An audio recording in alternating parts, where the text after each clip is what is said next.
Let's go ahead and move on to Black Panther, number 39 from Marvel Comics, part of the Secret Invasion storyline. I didn't read a whole lot of Black Panther before Civil War. What? I always kind of thought that the Black Panther was a tongue-in-cheek kind of character, because they've done that with a lot of their characters in the past, similar to, like, they do the Black Goliath character, which is deceased now. But a moment of silence. Ha. But it's just a lot of their B-string characters they haven't taken seriously. She-Hulk's another one that I felt that way in the past, even though the current run, the writing seems like it's a little better. I've read one comic in it, even though I said I wouldn't. I gave it a chance, and it seems like it's running better. They're taking it seriously. Black Panther and Civil War, they took it more seriously, so I have more respect for him. This one, again, the writing in this one I think is fine. It's pretty good. They're taking it seriously. He's a force to be reckoned with. The artwork, on the other hand, is very sketchy for my taste. It's very you know, make it scroll, rich chin, and okay, we're done. Yeah, lack of details really hurts the artwork. Yeah. In this case. I mean, I've seen that with some of the Black Panther stuff before, and with just the Black Panther, yeah, if he's just in his black outfit, you're fine. But everybody else kind of falls to the wayside. I also had a problem with the colorist in this comic. When I'm reading the comic and I see him in the middle of battle go up and, you know, lay the big old Black Panther kiss on some random chick in there who looks like she's Caucasian and blonde-haired, I'm like, that son of a... like, he's supposed to be married to Storm.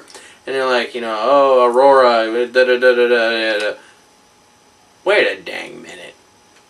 Pretty sure Aurora, or I'll just say Storm, pretty sure she's been black for a long time with white hair, not Caucasian with blonde hair. You haven't been reading the new X-Men titles, have you? Yeah, I have.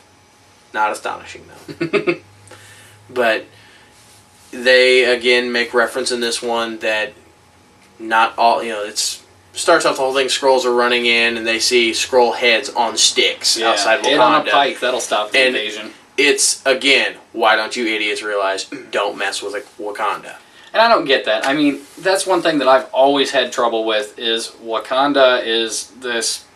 I don't know. I find it hard to believe that they're that much more advanced. They haven't been taken off their else. pedestal yet, is what it boils down to. That maybe this will do it. I'm hoping that not that I think they should or shouldn't, but that's kind of the thing they go with Wakanda. It hasn't been knocked off its pedestal yet. I don't. I think until it falls off its pedestal, until it actually gets conquered, for me, it's like a DC superhero.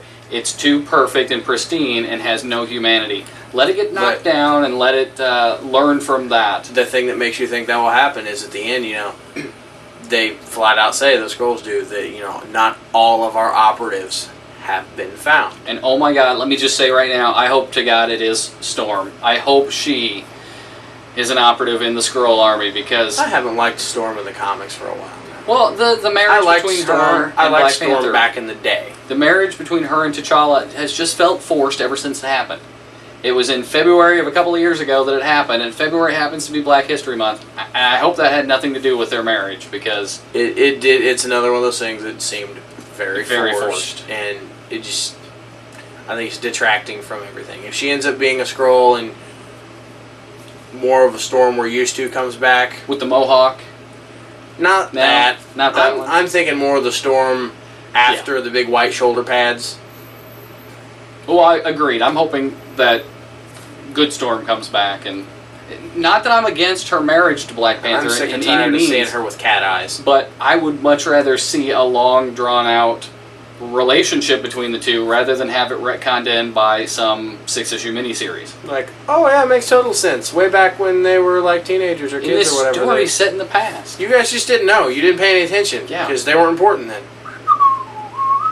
Exactly. So overall, though, Black Panther 39, it's a good story. A very good read. I'd like to see where it goes after that. I will. Let's in me box. Let's move over to DC and talk about a title called Blue Beetle, number 29. I'd heard... another ethnic superhero. I'd heard Nathan talk before make reference to Blue Beetle and stuff, and I didn't really listen because generally it's Nathan. Hi, Nathan. But this wasn't a bad comic. As far as the artwork, I mean, before I even realized that Blue Beetle was a adolescent, he is still like a teenager, isn't he? Yeah, he is. He's in high school. But before I even, because it says he doesn't have his license yet. Before I realized he was an adolescent, just looking at the artwork in the comic, it felt like, and I don't want to knock anybody when I say this, it felt like the artwork you'd see in a Teen Titans comic or something like that. Not saying they don't have good artwork. It's a lot of times the same artist, but I don't know, just the feel and the way things were drawn seemed a little younger, lighter at heart. Before I even knew Blue Beetle was a kid in there, he was drawn like a kid in a costume, is I guess what I'm trying to say. He wasn't, I am a superhero and I have the best body ever. Ah! It looks... You okay there? Yeah. All right. It looked more realistic, more normal. I was okay with the comic overall. I am getting tired of seeing people in comics use drugs to gain superpowers or get extra strong or whatever. I think that's getting kind of played out with the mutant growth hormone and with this. So you think they're sending the wrong message in comics that drugs will get you good things? The same thing with No Hero and War Hero too. I'm getting really played out on that thing, but maybe I've been seeing more of it because we've been doing the review, and that's a theme they're running with in a couple different companies now. Who knows? I thought for number 29, this was a great jumping on point. It may not have introduced you to every character. I know the two friends of Blue Beetles, the friends of Jaime's, that evidently shared a kiss at some point.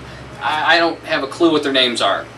But it makes you curious as to what happened. I understand that they're his friends and something happened. I mean, it was enough information that I didn't feel completely and totally lost. And it did, was a great jumping on point. Yeah, overall, good comic. Not anything really bad to say about it. It's been a pretty good week so far. Yeah.